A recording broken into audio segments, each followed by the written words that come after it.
My daughter-in-law put superglue on my wife's wedding chair. So I switched the seats. I switched my daughter-in-law's seat on her wedding day. It was the quietest decision I ever made and the coldest revenge of my life. Nobody knew that the chair she was about to sit in had been prepared to humiliate my wife in front of 150 people. Nobody knew my son was helping her plan it, and nobody imagined that I had seen everything from the very beginning. My name is Theodore Hoffman. I'm 58 years old, and I've been building things my whole life. First in Vietnam as a Marine back in '75, then here in Charleston building Hoffman Construction from nothing but a pickup truck and stubborn determination.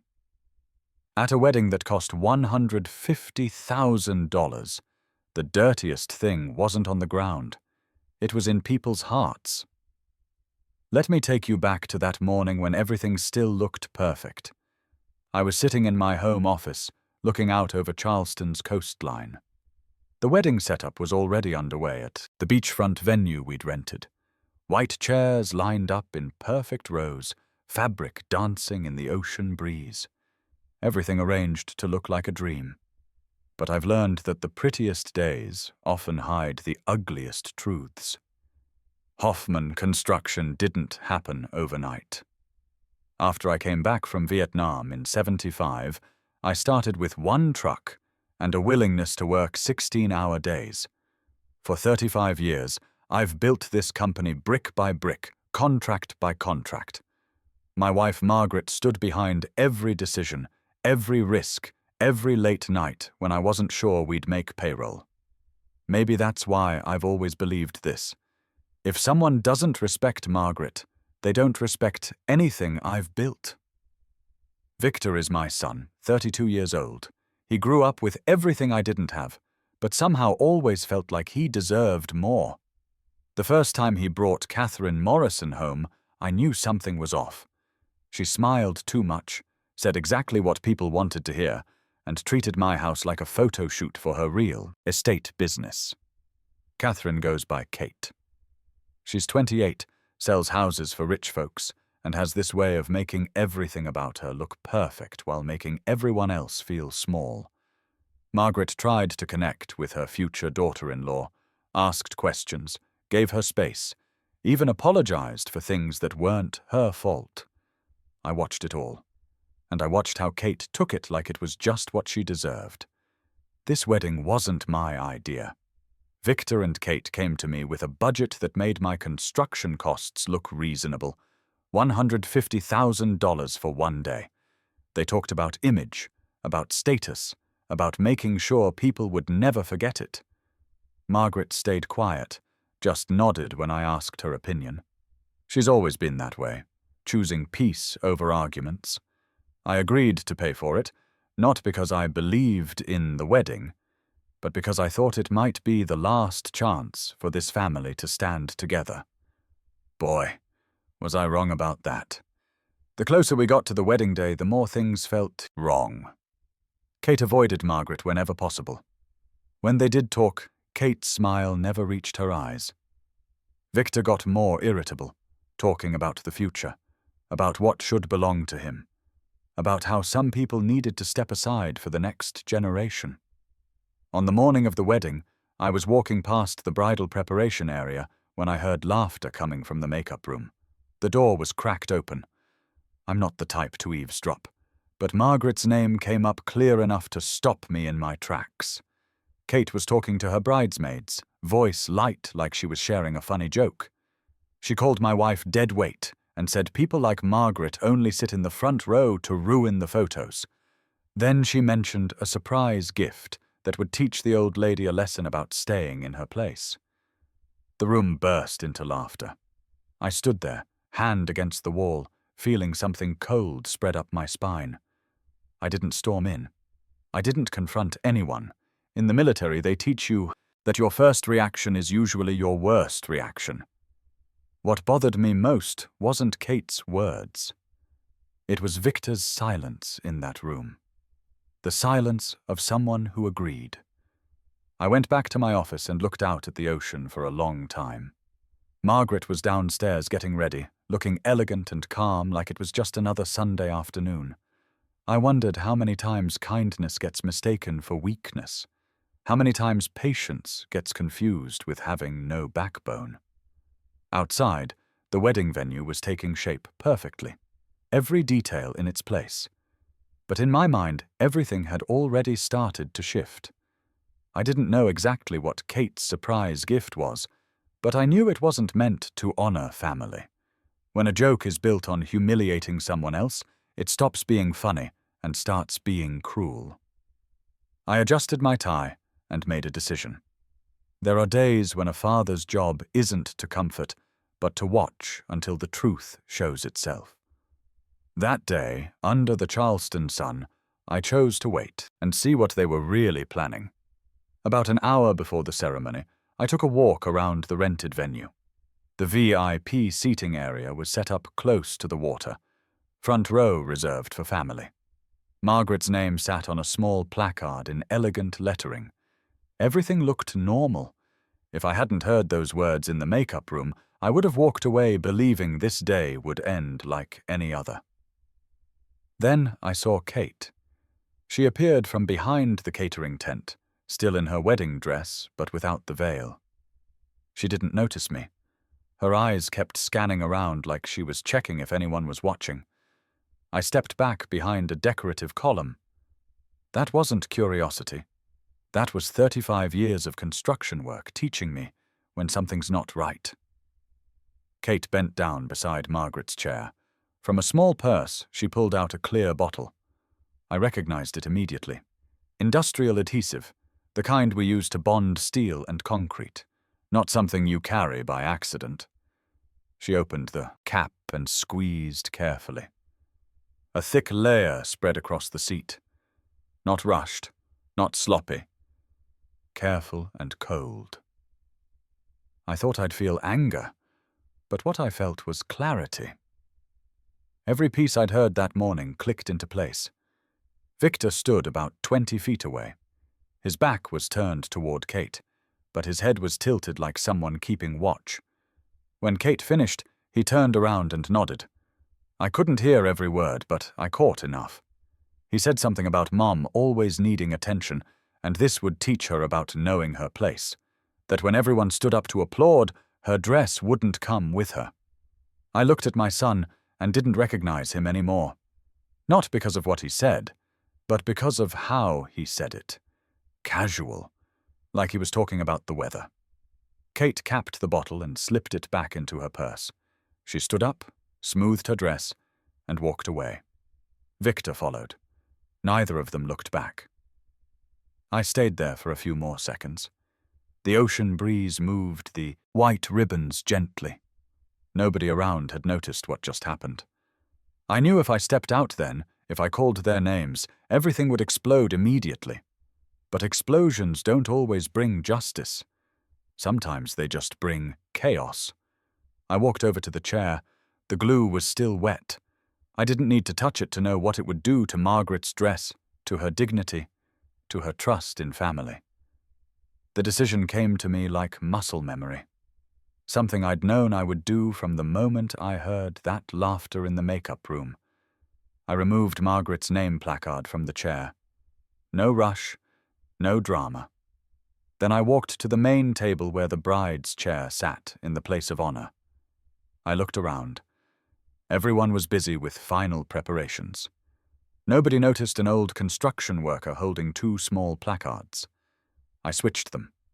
The chair with the glue went to Kate's position at the head table. The clean chair went back to the family row where Margaret would sit. I made sure everything looked perfect, just like before. When I stepped back, no alarms went off. No suspicious looks came my way. I blended back into the crowd, heart beating steady. Not from nerves, but from certainty. I wasn't doing this for revenge. I was doing it to stop a humiliation that had been carefully planned and to let the truth find its own way into the light. A few minutes later, I saw Margaret walking toward the family section. She smiled at me, that familiar, calm smile. She sat down in her clean chair, completely unaware that minutes earlier that spot had been meant for something else entirely. The music started. Guests found their seats. Kate appeared again, this time with her veil covering her face. She walked slowly, confidently, like someone who believed everything was under control. I stood toward the back, watching every step. No questions left in my mind. Just one clear thought. Some traps are meant for others to fall into, but sometimes the right person comes back to sit in them. The ceremony moved forward with clockwork precision. Kate recited her vows with a steady voice, every word practiced in front of mirrors. Victor repeated after her, his eyes drifting toward Margaret from time to time, probably wondering when the show would start. Nothing happened during the ceremony, and that calm told me the real moment was still coming. When the formal ceremony ended and applause filled the air, I felt something in my jacket pocket. Victor had asked me that morning to hold some documents, saying his tux was too tight. I'd agreed without asking questions. Now, waiting to move toward the reception, I reached in to adjust them. The papers felt wrong in my hands. I'm not in the habit of reading other people's business, but some things in life don't wait for permission. I pulled out the documents and opened the first page. My name was there. My signature was there. But I hadn't signed it. It was a preliminary sale agreement for Hoffman Construction. This effective date was listed as the day after the wedding. Every line carefully worded to look legitimate. But I've signed too many contracts in my life not to spot a forgery. The handwriting was close, but the pressure was uneven. A copy born from greed and desperation.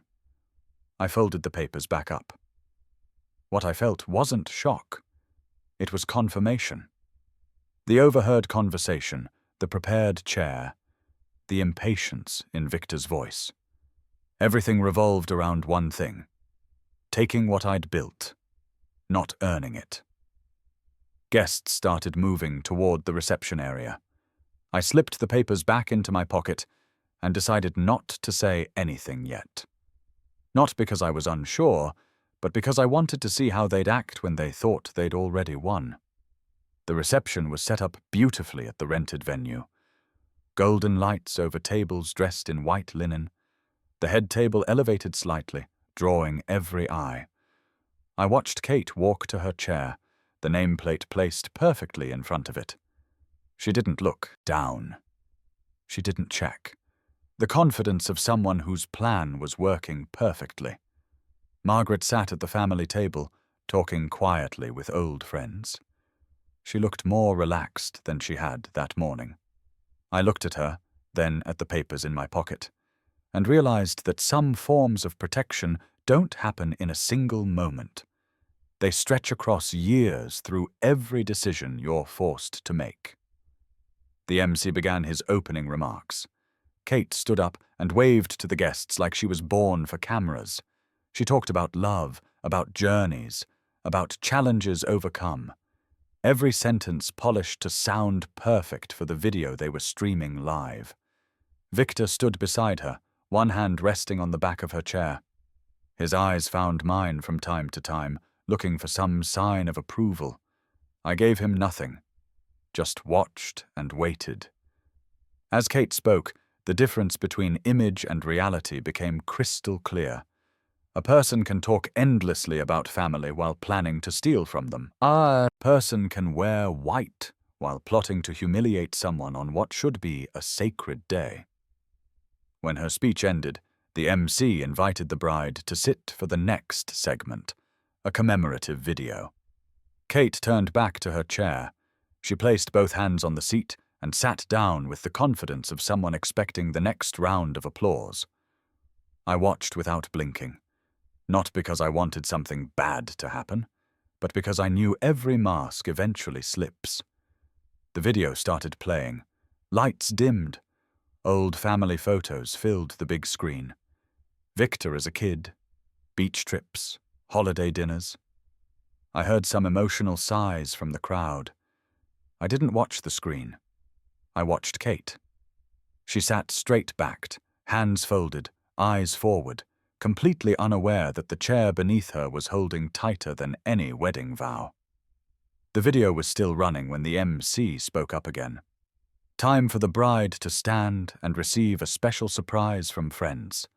A moment designed for applause and tears, right on schedule. Kate smiled.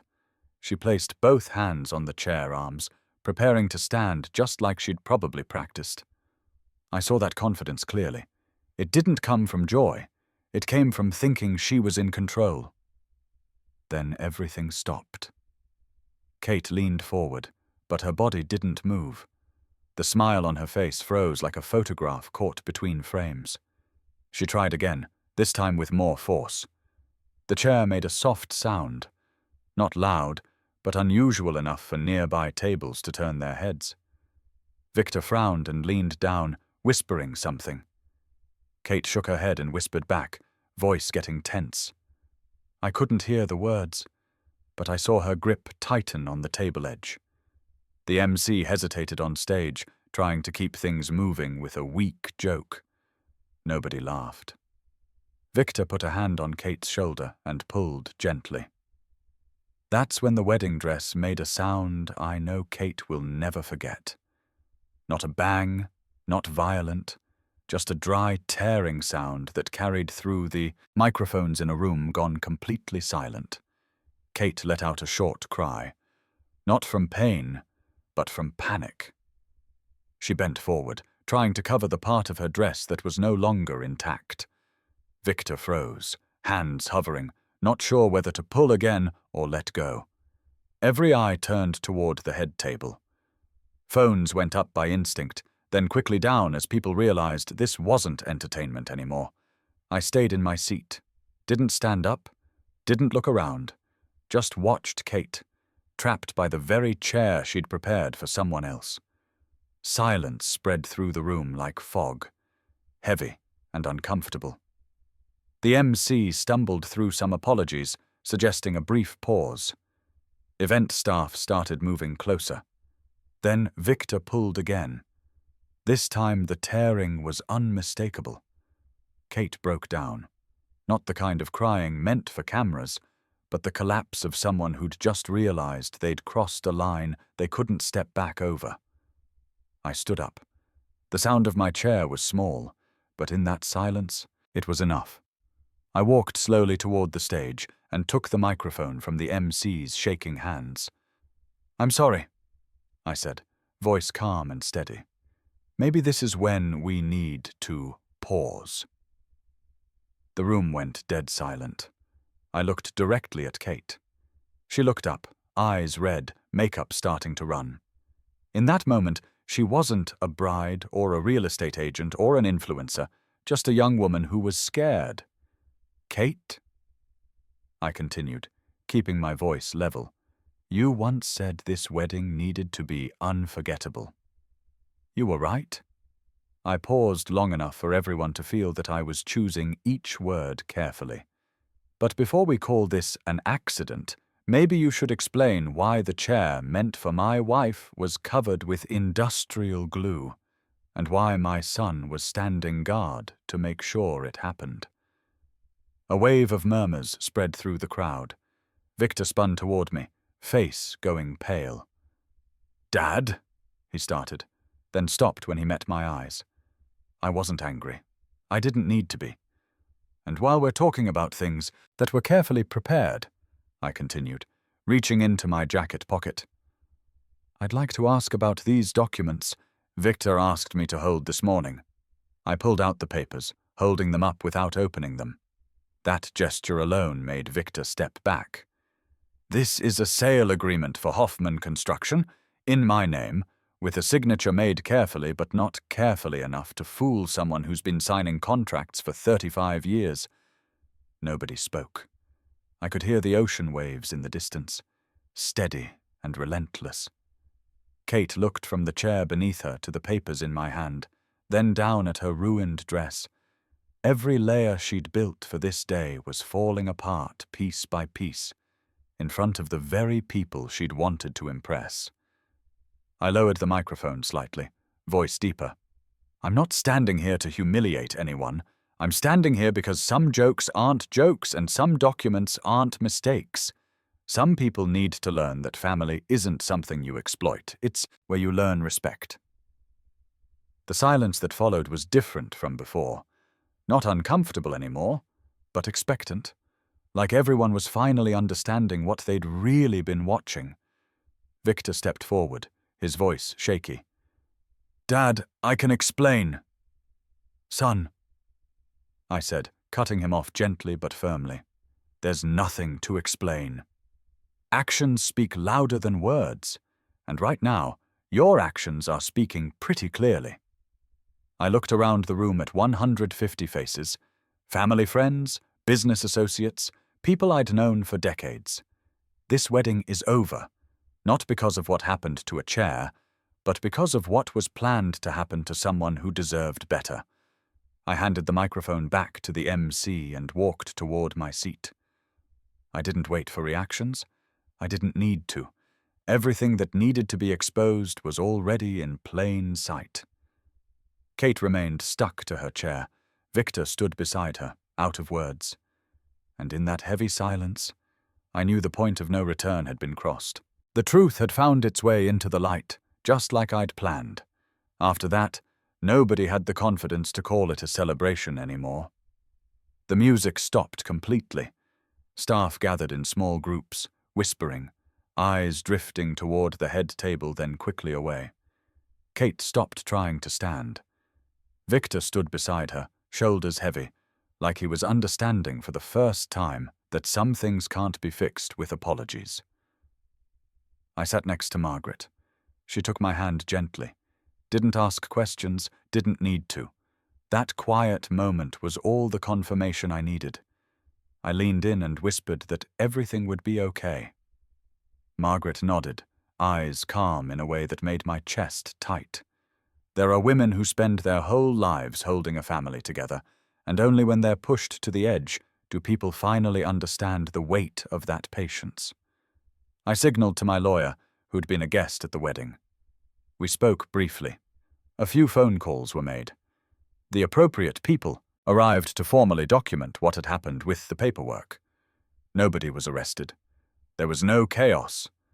Just questions that needed answers, and answers that would no longer be given on a stage.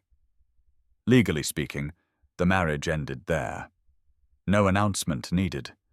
When the foundation is built on deception and cruelty, it collapses on its own. I walked over to Victor and Kate one last time.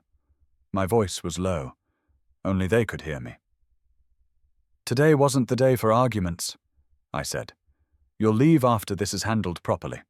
And before you go, you'll personally help clean up what's left of this event. Not as punishment, but as understanding. Everything has a price." Victor looked at me for a long moment. He couldn't find a reason to argue. Kate lowered her head. The white dress was no longer perfect, but what made her tremble wasn't the fabric. It was the silence of 150 people around her. A silence louder than any judgment. The venue staff finally managed to free Kate from the chair, using industrial solvent. Her dress was ruined beyond repair. She wrapped herself in a tablecloth and left through the back exit without saying goodbye to anyone. Victor stayed. He helped fold chairs and stack tables under the golden lights as guests quietly departed. His movements were awkward, uncertain. Nobody supervised him. Some lessons only matter when you face the consequences alone. Later, as the sun set over Charleston, I took Margaret down to the water's edge. The ocean breeze was cooler now, gentler. No music, no stage lights. Just waves and darkening sky. I put my hand on her back. An old habit. Margaret leaned into me, and for the first time that day, I felt her breathing truly relax. We danced without music, just a few slow steps on the sand. No need to keep time. I didn't think about what had happened. I didn't think about what came next. I just thought, sometimes a good ending isn't everything going back to how it was. Sometimes it's everything being put back where it belongs. 6 months later, the legal aftermath was settled. The forged documents led to a fraud investigation. Kate lost her real estate license and left Charleston. The sale agreement was voided, and Hoffman Construction remained exactly where it belonged. Victor came to see me on a Tuesday morning in December. He looked older, thinner. He'd been working construction jobs around the city, starting from the bottom like I had 35 years ago. "Dad," he said, standing in my office doorway, "I want to earn my way back." I looked at him for a long moment. "It's going to take time, son. Trust isn't rebuilt overnight." "I know," he said. "I'm willing to do the work." I nodded toward the chair across from my desk. "Then sit down. Let's talk about what that means." We talked for 2 hours. About respect. About family. About the difference between inheriting something and earning it. Victor listened without making excuses. That was the first step. Margaret started volunteering at the community center, teaching literacy classes. She never mentioned the wedding, never brought up what had almost happened to her. But she carried herself differently now, stronger, like someone who knew she was protected. The wedding venue sent us a bill for the damaged chair. I paid it without complaint. Small price for a big lesson. Charleston society talked about the wedding for a few weeks, then moved on to the next scandal. But the people who mattered understood what they'd witnessed. Respect earned over 35 years doesn't disappear because of one bad day. I kept the forged documents in my office safe. Not as evidence anymore, but as a reminder. A reminder that family loyalty works both ways. You protect the people who've stood by you, and you don't tolerate those who would tear that down. On quiet evenings, Margaret and I sit on our porch overlooking the harbor. We don't talk much about that day. We don't need to. What happened proved something we'd known all along. When you build something solid, it can withstand a few storms. Victor's been working construction for 8 months now. His hands are getting calloused. His back aches at the end of long days. He's learning what I learned all those years ago. Nothing worth having comes easy. Last week, he brought a girl to Sunday dinner. Different kind of girl. Quiet, respectful. Asked Margaret about her garden. Helped clear the table without being asked. Small things, but they matter. Kate tried to contact Victor through mutual friends a few months ago. Wanted to work things out. He never responded. Some bridges, once burned, aren't meant to be rebuilt. The construction company is stronger now. Victor will inherit it someday when he's ready. When he understands that it's not just a business, it's a legacy. Built on hard work, honest dealing, and protecting the people who matter. I sleep better at nights now. Not because the problem went away, but because the truth came out. Sometimes that's all an old Marine can ask for. And sometimes when I'm feeling philosophical, I think about that chair. How something meant to humiliate became the very thing that exposed the truth. There's justice in that. The kind of justice that doesn't need a courtroom or a judge. Just an old construction worker who knew when to be patient and when to act. That's the end of my story. Make of it what you will. Family respect isn't automatic. It's earned through actions, not demanded through bloodline or marriage vows. When someone shows you who they really are through their cruelest intentions, believe them the first time and act accordingly.